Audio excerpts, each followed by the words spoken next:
Amados de Cristo, graça e paz. Sejam bem-vindos em nome do Senhor Jesus.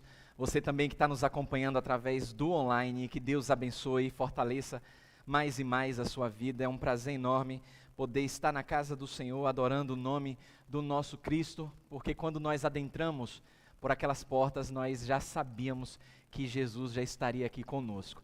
Então, louvado seja o nome do nosso Cristo. A Ele seja dada toda a honra, toda a glória e todo o louvor.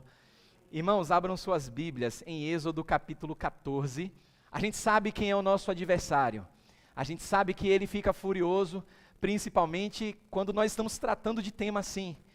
A estratégia dele já foi exposta biblicamente no começo do ano. Nós estamos aprendendo aí, através desse tema, a amar Jesus, a temer ao Senhor, a obedecer, a servir ao Senhor, porque Jesus é tudo o que a gente precisa. Estamos aí já chegando em um mês. Nós estamos colocando e aprendendo nas Escrituras sobre batalha espiritual, que é uma realidade na vida do crente. Não somente na vida do crente, mas na vida daquele também que não conhece a Deus, mas ele não quer que essa pessoa, ela saiba que está passando por lutas, que está enfrentando uma batalha espiritual. Então nós estamos orando, estamos clamando ao Senhor e entendendo que tudo isso faz parte de um propósito, e em nome de Jesus, o adversário ele já foi derrotado para a glória do Senhor. Os irmãos estão com suas Bíblias abertas em Êxodo capítulo 14, amém? Diz a palavra do Senhor, Êxodo 14 a partir do versículo 9. A palavra do Senhor diz assim: E os egípcios perseguiram-nos, todos os cavalos e carros de Faraó, e os seus cavaleiros, e o seu exército, e alcançaram-nos acampados junto ao mar, perto de Pi-Hairote, diante de Baal-Zefon. Versículo 10, a palavra do Senhor diz: E chegando Faraó, os filhos de Israel, levantaram os seus olhos, e eis que os egípcios vinham onde, irmãos? Atrás deles, e temeram muito. Então os filhos de Israel clamaram ao Senhor, e disseram a Moisés: Não havia sepulcros no Egito para nos tirares de lá, para que morramos neste deserto? Por que nos fizeste isto, que nos tem tirado do Egito? Não é esta a palavra que temos falado no Egito, dizendo: Deixa-nos que sirvamos aos egípcios? Pois que melhor nos fora servir aos egípcios do que morrermos no deserto. Versículo 13, a palavra do Senhor diz: Moisés, porém, disse ao povo: Não temais, estai quietos e vede o livramento do Senhor, que hoje vos fará, porque aos egípcios que hoje vistes, nunca mais vereis para sempre. O Senhor pelejará por vós e vos calareis. Muito bem, irmãos. Até aqui nós estamos aprendendo, diante dessa batalha espiritual que estamos traçando, que temos responsabilidades nessa batalha espiritual. Mas a gente não pode também se esquecer que aquelas batalhas que não podem ser vencidas por nós temos um general que vence e luta essas batalhas por nós. Eu quero convidar os amados irmãos a também abrirem suas Bíblias no Salmo 46. Abra sua Bíblia no Salmo 46. Irmãos, no Salmo 46, no versículo 11, a palavra do Senhor diz: O Senhor dos exércitos está onde, irmãos? Está onde, irmãos? Está conosco. Você crê nisso? O Senhor dos exércitos está conosco. A Bíblia fala: o Deus de Jacó é o nosso refúgio. Guarde isso, porque nessa noite, nesse momento, nós veremos batalhas que a gente não pode vencer, que não tem como vencer, mas que o nosso general de guerra, o Senhor dos exércitos, ele peleja por nós. Ele vence essa batalha por nós. Você leu lá em Êxodo, no capítulo 14, no versículo 14, que o Senhor, ele pelejará por vós.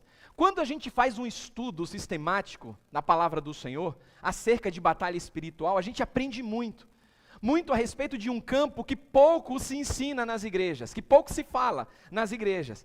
Mas, aprendendo desse estudo, a Bíblia nos revela um Deus todo-poderoso, que também é denominado como varão de guerra. Tem até um louvor que fala a esse respeito, que o nosso Deus é Deus varão de guerra, mas um Deus que luta em favor do seu povo. E a Bíblia, não poucas vezes, mas muitas vezes, revela o Senhor como o Senhor dos exércitos. Não somente isso, mas como esse Deus presente nessas batalhas e também liderando essas batalhas, muitas vezes aquelas que a gente não pode vencer. Por exemplo, você vai encontrar nas Escrituras alguns atributos ao nosso general, ao nosso Senhor. Por exemplo, mão forte, braço poderoso de Deus, que controla todos os elementos da natureza, a glória do Todo-Poderoso, e tudo isso nos traz uma certa segurança, porque aqueles que não conhecem profundamente as Escrituras e que estão travando batalhas espirituais, precisam entender que aquelas que não podem ser vencidas, humanamente falando, o nosso general, ele pelejará por nós e vencerá essas batalhas. Irmãos, eu quero convidar você a abrir a sua Bíblia ainda em Êxodo, só que agora no capítulo 3. Abra sua Bíblia no capítulo 3, porque nessa noite, você vai sair regozijado no Senhor. Se aquela batalha que você acha que não pode ser vencida, você tem orado, você tem jejuado, você tem falado com Deus, e parece que nada acontece, em nome do Senhor Jesus, atribuindo a glória ao Senhor dos exércitos, você vai sair vitorioso nas batalhas que você não pode vencer. Mas o varão de guerra, o Deus Todo-Poderoso, o Senhor dos exércitos, ele pelejará por você. A Bíblia diz em Êxodo capítulo 3, versículos 7 e 8. Você tem aí? Diz assim a palavra do Senhor. Disse ainda o Senhor, olha só, certamente vi a aflição do meu povo. Irmãos, não é apenas que Deus viu. Eu gosto desses detalhes e chamo a sua atenção para os detalhes nas Escrituras. A Bíblia está declarando que certamente o Senhor viu a sua aflição, Ele vê a aflição do seu povo. E a Bíblia diz dentro desse contexto que Ele viu a aflição do seu povo, que estava onde? No Egito. E não somente isso, a Bíblia diz que Ele ouviu o clamor do seu povo, por causa dos seus exatores. Conheço-lhe o sofrimento. Por isso desci a fim de livrá-lo das mãos dos egípcios, para fazê-lo subir daquela terra, para uma terra boa, ampla, terra que mana leite e mel, o lugar do cananeu, do eteu, do amorreu, do ferezeu, do eveu e do jebuseu. Irmãos, a gente tem um Deus aqui que se manifesta de forma empática, um Deus que se identifica com o seu povo, o Deus que vê a luta do seu povo, que escuta o clamor do seu povo. Só que a gente precisa entender que em algumas batalhas, Deus prepara o caminho, Deus traça o caminho, e mesmo preparando essas batalhas, Ele quer mostrar ao seu povo que Ele é o vencedor em todas elas. Porque, meus amados, quando Deus ele libertou Israel do cativeiro do Egito, Deus mesmo planejou para o povo um caminho muito difícil, muito árduo, muito longo. Às vezes, quando estamos travando algumas batalhas nas nossas vidas, nós queremos a vitória imediata. E nos esquecemos que muitas dessas batalhas, Deus tem preparado o caminho, porque Ele quer mostrar que Ele é o vencedor, e você pode ser mais do que vencedor em Cristo Jesus. Então Deus, Ele prepara o caminho para o seu povo, mas um caminho longo, um caminho árduo. E qual foi a estratégia que Deus utilizou para aquele povo? Aí a gente começa a observar dentro desse contexto maior, que Deus ele vai guiando todo o povo diretamente para a terra prometida. Coloca o povo aonde? No deserto. Isso nos faz lembrar que se mesmo o Pai não poupou Jesus, o Espírito Santo levou para ser provado no deserto, Deus levou o seu povo para ser provado no deserto. O que será que Deus está fazendo na sua vida? O que será e onde Deus está diante da batalha que você está enfrentando? Porque dentro desse contexto a gente observa que quando o faraó ele se deu conta que sem os escravos que estavam ao seu serviço lá no Egito, ele poderia sofrer muitas perdas, o que foi que o faraó fez? Resolveu perseguir o povo, porque queria o povo de volta no cativeiro. E olhe que esse mesmo povo liberto estava reclamando Moisés, por que você nos tirou do Egito para morrer aqui no deserto? Só que o que parecia, irmãos, ser uma vitória final para o Egito, acabou sendo uma derrota, mas uma derrota desastrosa. E toda a honra foi dada ao Senhor dos Exércitos, ao Deus de Israel, ao Deus do povo escolhido. Porque foi o próprio Deus, irmãos, quem preparou toda aquela estratégia para derrotar Faraó e o seu exército. Abra sua Bíblia ainda em Êxodo, só que agora no capítulo 14, volte para o capítulo 14, porque a gente começa a entender essa dinâmica de batalha espiritual, e que mesmo sofrendo e passando muitas dificuldades, Deus está planejando, Deus está arquitetando, e Deus vai mostrar que nessas lutas mais intensas, Deus está lutando por você e vai vencer por você em nome de Jesus. Em Êxodo 14, a Bíblia diz assim, Êxodo 14, versículos de 1 ao 4. A palavra do Senhor nos diz assim: Disse o Senhor a Moisés, fala aos filhos de Israel, que façam o quê? Que voltem, que retrocedam e se acampem defronte de Piairote, entre Migdol e o mar, diante de Baal-Zefon. Em frente dele, olha só, defronte de Piairote, entre Migdol e o mar, diante de Baal-Zefon. Em frente dele, vos acamparei junto ao mar. Irmãos, aparentemente parece uma estratégia perdida, mas quem está dando a ordem é o Senhor dos Exércitos. Aí a Bíblia diz assim, ó: Então Faraó dirá dos filhos de Israel, estão de que forma? Desorientados na terra, o deserto os encerrou. Só que o nosso Deus, o Senhor dos Exércitos, general de guerra, mão forte, ele diz: endurecerei o coração de Faraó, para que os persiga, e serei glorificado em Faraó, e em todo o seu exército. E olha só, irmãos, tudo é para a glória de Deus. E saberão os egípcios que eu sou o Senhor. E a Bíblia diz que eles assim o fizeram. Irmãos, Deus age no momento certo, na hora certa. A gente só precisa estar atento naquelas batalhas mais duras, aquelas batalhas espirituais que faz a pessoa dobrar o joelho, chorar, deitar, espernear, clamar mesmo a Deus. Deus está falando nos detalhes. Deus está mostrando que Ele controla e Ele tem o controle do mais algoz perseguidor na sua vida, daquele que tenta te derrubar, te desestabilizar. A Bíblia nos mostra que Moisés recebeu ordens de Deus para voltar até Piairote e ali acampar o povo. E o que é que acontece? Moisés obedece.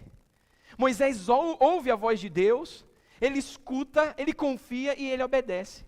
O que é interessante dentro desse contexto maior é que quando o povo olha para trás e que vê o exército de Faraó tão ameaçador se aproximando, o povo clama a Deus. Só que eles estavam encurralados, irmãos. Vocês conseguem imaginar a cena? Eles estavam entre o mar e as montanhas, e estavam olhando o exército de Faraó, e todo o seu poderio. Eles estavam se aproximando. Só que aí, no medo, no desespero, o que é que muitos fazem? Começam a murmurar. E começaram a murmurar e acusar Moisés com palavras agressivas. Agora a gente vai morrer aqui, era para a gente ter ficado lá, a gente vai morrer aqui. Só que quando o povo se sentiu derrotado, pensando que ia morrer ali nas mãos dos soldados de Faraó, Deus então ordena a Moisés. E aí isso é icônico no meio do povo de Deus e parece que o povo se esquece. Diz aos filhos de Israel que façam o quê? Marchem. Porque, irmãos, o Senhor, Ele batalha a favor do seu povo. O Senhor está lutando a favor do seu povo, e a Bíblia registra muitos exemplos de casos em que Deus tomou a frente e concedeu vitória aos seus filhos. A gente só precisa mergulhar na palavra do Senhor. A gente tem que deixar de lado algumas expressões que não trazem um contexto específico, porque quando a gente se prende ao contexto específico, isso traz vida, traz ânimo, nos encoraja. O trabalho de Deus, ele consiste em livrar o povo dele das tentações. O trabalho de Deus como Senhor de guerra consiste também em guardar do mal o seu povo, mas também abater os adversários. Deus está no controle, a justiça dele é feita sempre. Deus tem controle de tudo nas nossas vidas, mas nós precisamos adequar as nossas emoções, trabalhando nos nossos corações como vimos no nosso último encontro. Porque nós temos a mente de Cristo, e quando eu falo coração, estou apontando para a cabeça, para relembrar que nós temos a mente de Cristo. e entender que Deus está nos forjando para conhecermos melhor a Ele. A Bíblia fala que tudo o que aconteceu era para mostrar aos egípcios, para mostrar a Faraó, para que o nome do Senhor fosse engrandecido na vida daqueles perseguidores. Deus cumpre, irmãos, as suas promessas. Todas as promessas feitas aos seus filhos, Deus cumpre, porque Deus não pode mentir. Deus não se arrepende, irmãos. Vamos passear um pouco na palavra do Senhor, porque lá no Salmo 91, é um salmo que algumas pessoas não leem muito, porque aprenderam que ao observar, quem não conhece a Deus, sempre no Salmo 23 ou no Salmo 91, tem algo místico acontecendo. Mas quando a gente fala de batalha espiritual, a gente precisa entender que confiando as nossas vidas ao Senhor Deus, a Bíblia declara isso aqui, ó. Salmo 91, os 3 primeiros versículos. Olha o que a Bíblia diz. Você tem? Diz assim a palavra do Senhor. O que habita onde, irmãos? No esconderijo do Altíssimo. E a minha versão diz assim, ó. E descansa à sombra do Onipotente, irmãos, que descansa nos braços do Todo-Poderoso. Diz ao Senhor, meu refúgio, meu baluarte, Deus meu em quem confio. Pois Ele, a palavra do Senhor diz, Ele te livrará do laço do passarinheiro e da peste perniciosa. A estratégia de Deus, ela foge à nossa compreensão. E muitos desistem porque não estão acostumados a se render completamente ao Senhor, a se esvaziar de si mesmo e se derramar nos braços do Senhor. Se Deus tratou do povo dele no deserto, imagine o que é que Deus está fazendo hoje, lutando pela igreja que Ele comprou com seu sangue. Porque a igreja é povo de Deus. Os que creem em Jesus, compõem essa igreja, onde Jesus é o cabeça. São amados de Deus, são cuidados por Deus. Você é precioso aos olhos do Senhor, você é cuidado por Deus. Se não fosse assim, Deus não teria morrido por você. E aí quando a gente olha no Salmo 100, abra sua Bíblia no Salmo 100, a palavra do Senhor nos estimula a saber, a aprender, a ouvir, e não se esquecer disso em meio às batalhas e lutas que nós enfrentamos. A palavra do Senhor nos diz no Salmo 100, no versículo 3, sabei que o Senhor é quem, irmãos? Ele é Deus, foi Ele quem nos fez, e dele somos o seu povo e rebanho do seu pastoreio. Ministrando a palavra do Senhor, através da renovação da nossa mente, do entendimento, a gente sabe que Deus nos criou, que Deus nos fez, que Deus sabe a complexidade dos nossos corpos, do nosso organismo, mas Ele deixou um manual, a palavra dEle, para a gente mergulhar nessa palavra e aprender mais dEle. Porque, irmãos, Deus quer que você saiba que Ele ajuda, mas Ele ajuda principalmente aqueles que priorizam o seu reino, que buscam em primeiro lugar o seu reino. Jesus Cristo já disse isso quando os discípulos, eles estavam ansiosos, preocupados. Jesus Cristo disse, olha, os incrédulos pensam assim, o povo de Faraó pensa assim, mas vocês são diferentes, vocês não devem andar ansiosos, eu estou pelejando, estou lutando por vocês, estou só parafraseando, irmãos, mas olha, em primeiro lugar buscai o meu reino e a minha justiça, e todas estas coisas vos serão acrescentadas. Aí a gente já sabe que é comida, bebida e vestimenta. Sabe por quê, irmãos? O inimigo das nossas almas, ele atua de maneira que deixa e faz com que o crente deixe de orar, faz com que o crente deixe de ler a Bíblia. Diferente do povo que estava sendo escravizado lá no Egito, hoje a escravidão é na nossa mente.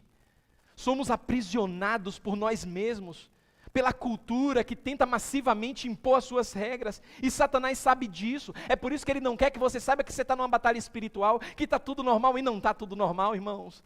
Estamos guerreando o tempo todo, e algumas que não podemos vencer, Deus vai vencer por nós, mas precisamos estar atentos, porque o inimigo quer que você se afaste de Deus, deixe de orar, deixe de ler a Bíblia, deixe de ir para a igreja, que você não tenha tempo. Hoje as pessoas dizem, eu não tenho mais tempo, está difícil. Mas nada melhor para o cristão do que se lembrar que vive na dependência do Deus Todo-Poderoso, do Senhor de guerra, aquele que tem a mão forte, que vence todas as batalhas, porque nele nós somos mais do que vencedores. A gente não pode se esquecer que nós estamos diante de uma batalha, e essa batalha pode ser vencida pelo inimigo nas nossas vidas, não no sentido de tomar a salvação, mas de trazer dor, de trazer sofrimento. Será que as circunstâncias negativas são evidências de que a pessoa que é fiel a Deus e passa por uma luta, ela foi abandonada pelo Todo-Poderoso? É isso que Satanás quer que você pense. Aí eu perguntei no nosso último encontro, quantos aqui têm a mente de Cristo? Aí eu vi um amém, meio tímido, porque as pessoas têm dificuldade de entender que tem a mente de Cristo. É porque estamos no processo, irmãos. Não acabou. A Bíblia diz que aquele que começou a boa obra em nós há de aperfeiçoar, não acabou ainda não. Estamos sendo aperfeiçoados. E Deus tem esse desejo de desenvolver o seu caráter e tornar você semelhante a Jesus. Porque, irmãos, Deus sabe e quer que você saiba que mesmo na batalha mais difícil sendo travada, a sua fé precisa ser fortalecida. Vá para Jó, eu não posso deixar passar isso aqui, Jó no capítulo 19, porque mesmo tendo altos e baixos, Jó ele traz uma revelação aqui, diante das batalhas que ele estava passando, e que Deus estava vencendo por ele também. Olhe como Jó declarou com firmeza isso aqui, ó. Irmãos, Jó no capítulo 19, versículo 25, a primeira parte apenas. Você tem aí? Olhe como Jó declara aqui com firmeza. Porque eu sei, o que é que ele sabia, irmãos? O meu Redentor vive.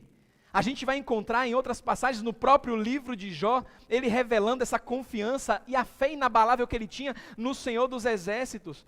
Mas o bombardeio do diabo ele não para por aí em apenas declarações. Mas o que eu observo aqui é que mesmo a confiar no Senhor e na palavra, essa fé ela é aprimorada, ela é fortalecida.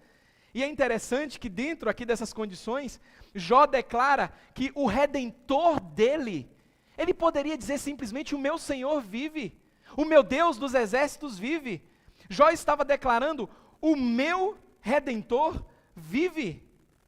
Mostrando que no momento certo, Deus iria resgatá-lo, que Deus iria livrar ele das batalhas que ele estava passando.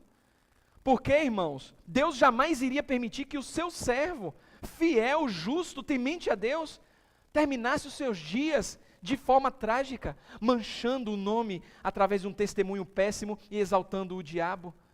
E é interessante que no final do livro de Jó, você vai ver, não só no começo, quando ele diz que Deus deu, Deus tirou, bendito seja o nome do Senhor. Até o final da vida de Jó, ele não atribui falta alguma a Deus. Pelo contrário, a fé daquele homem estava sendo desenvolvida para que ele pudesse confiar que aquela luta que ele estava passando, Deus iria redimir ele. E durante todo o sofrimento de Jó, Deus estava com ele, assim como está com você. Assim como está com você que está me acompanhando, Deus está contigo. Você talvez não esteja enxergando nos detalhes, deixando os detalhes passar. Mesmo diante daquela situação terrível que Jó passou, olha ainda em Jó no capítulo 19, versículo 25 e 26, ele declara: porque eu sei que o meu Redentor vive, e diz mais, e por fim se levantará sobre a terra. Depois, revestido este meu corpo da minha pele, em minha carne, olha o que ele diz: verei a Deus. Irmãos, isso aqui é fé aprimorada. Me dói ouvir, eu leio muita coisa, a Bíblia me diz e me estimula a examinar tudo e reter o que é bom. Me dói ouvir de colegas, pastores, dizer que o que Jó passou é alegórico. Dizer que o que Jó passou, que esse homem não existiu, que foi uma forma que Deus colocou para que a gente pudesse aprender com toda a figura de linguagem na vida dessa personagem, que Deus está no meio do povo e que pode ajudar. Irmãos, Jó é uma personagem real, passou literalmente por tudo isso. E a Bíblia nos ensina nesse livro, que é o livro mais antigo das Escrituras, não em ordem cronológica, porque a gente sabe que começa no Gênesis, mas é o livro mais antigo descoberto. A gente vê um homem que aprendeu a depender do Senhor e que esperou no Senhor essa redenção.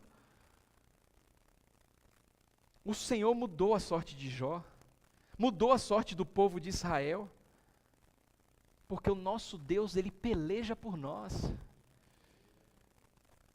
Mas a gente não pode simplesmente ouvir os feitos de Deus e deixar que os dardos inflamados eles venham abater as nossas almas. Eu creio em Deus, é uma história bonita, livrou o povo de Israel, livrou a Jó. Está na hora de você que está aqui, você que está em casa, começar a imitar o exemplo de Jó. E começar sem medo a profetizar a sua vitória em Cristo. A gente fica com medo de falar determinadas coisas por conta de um contexto de caixa. E aí a gente não fala. Não, porque isso vai me rotular disso e daquilo outro. Profetize a sua vitória em nome de Jesus. Não tenha medo do que vão pensar, não. Comece a imitar Jó. Não permita que o medo ele te paralise. Porque o medo e a ansiedade faz com que a gente fique parado e não vá para lugar nenhum. Não fique espantado, não fique assustado, porque o Senhor é contigo. E nesse momento você pode não estar vendo as batalhas que estão acontecendo, mas Deus está pelejando por você. E não é nada místico não, irmãos. É porque a gente precisa resgatar algumas coisas, porque nós estamos vivendo uma geração de corações duros, que se falar algumas coisas vai entrar no misticismo, na alegoria. Eu estou vendo muita gente enfadada do Evangelho, porque não acredita mais que Deus existe. O nosso Deus é vivo, e a gente fica com medo de falar determinadas coisas. Creia que Deus está começando na sua vida uma grande obra, mas creia mesmo em nome de Jesus. Os pedidos que você tem lançado para Deus, Ele vai responder no tempo dEle. Creia que aquelas portas que estão fechadas, elas se abrirão em nome de Jesus, porque Deus Ele garante. Deus fez isso com o povo dele no deserto, fez isso com Jó, Ele vai fazer isso na sua vida. É tempo, irmãos, é tempo de avivamento, é tempo de louvar ao Senhor, é tempo de viver como verdadeiro adorador em espírito e em verdade, é tempo de adorar ao Senhor sem reserva, e você pode crer assim, porque a fé foi derramada em seu coração. Mas olha, não se acanhe, não cante a sua vitória, como Davi também cantou. A gente vê servos do Senhor cantando, profetizando, cantando a vitória no Senhor, e a gente fica acanhado. Olha só esse cântico de Davi, que eu encontro no Salmo 18, abra sua Bíblia no Salmo 18, Salmo 18, versículos 1, 2 e 3, olhe como isso aqui vem da alma, olhe como isso aqui expressa o coração de carne que Deus deu ao seu servo que enfrentou muitas lutas, muitas batalhas espirituais. Olha o que ele declara no Salmo 18, versículos 1, 2 e 3, diz assim a palavra do Senhor, deixe Deus falar ao seu coração. A Bíblia declara o seguinte: se coloque nesse salmo. A Bíblia diz assim, eu te amo, ó Senhor, força minha. Notem que a força do salmista vem de Deus, é o próprio Deus.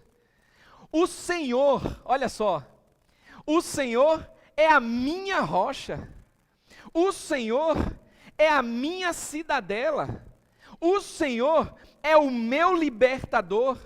Ele declara que o Senhor, e nós declaramos, o Senhor é o meu Deus, o meu rochedo, em quem me refugio, o meu escudo, a força da minha salvação, o meu baluarte. Invoco o Senhor, porque Ele é digno de ser louvado, e serei salvo dos meus inimigos. Irmãos, comece a adorar, comece a falar com Deus, comece a deixar o seu coração nas mãos do Senhor, contemple as maravilhas de Deus na sua vida. É claro que por razões que a gente desconhece, Deus permite que muitas batalhas venham nas nossas vidas, mas olha, Deus é fiel, Deus te ama, e Deus quer ver você feliz, mesmo passando pelo deserto, porque se Deus alimentou o povo dele no deserto, você acha que Deus vai te deixar morrer no deserto, irmão? Não, é porque Deus está alimentando e fortalecendo a sua fé. Aí o diabo, o que é que o diabo faz? Ele diz assim, está no deserto, desista de Deus, abandone o seu Deus, olha, Ele te deixou para morrer, para que o seu pensamento comece a mudar o foco e dizer assim, quando eu estava no Egito era bom demais. Como eu tenho escutado pessoas dizerem assim, quando eu estava no mundo não tinha nada disso. Eu estava no mundo, tomava minha cervejinha, ia para o meu carnaval, estava tudo de boas. Entreguei minha vida a Jesus, é só sofrimento, só derrota, que isso? Deus está aperfeiçoando a sua fé. Pode ser o deserto que for, Deus quer forjar o seu caráter, quer trazer o seu caráter à semelhança de Jesus. Porque, irmãos, nada, absolutamente nada ocorre na vida de uma pessoa salva, que é fiel, seguidora dos preceitos do Senhor, de forma casual. Nada na sua vida é por acaso, porque a Bíblia declara que o caminho do Senhor é perfeito, porque o nosso Deus é perfeito. Pastor, está tudo errado na minha vida, não está nada errado. E outra coisa, esqueça esse chavão que diz que Deus escreve certo por linhas tortas. Deus escreve certo por linhas certas.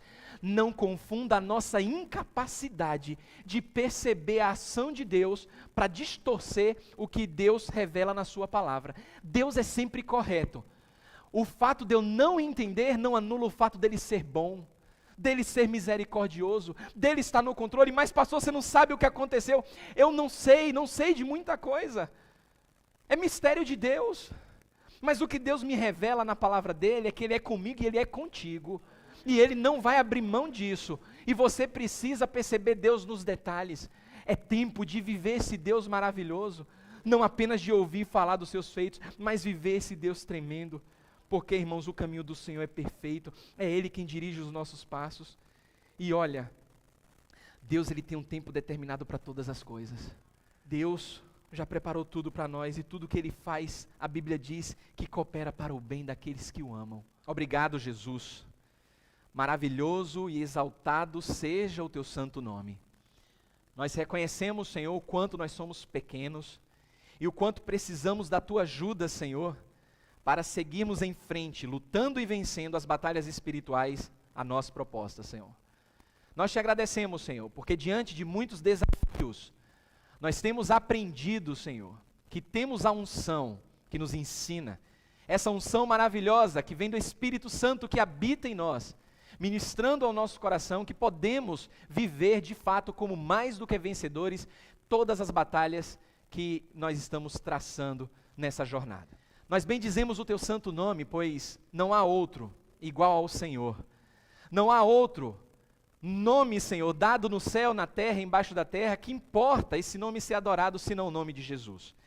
Por isso, Pai, nós clamamos as Tuas misericórdias, nós clamamos o Teu favor imerecido, para que no nome de Jesus, possamos vencer todas essas batalhas espirituais.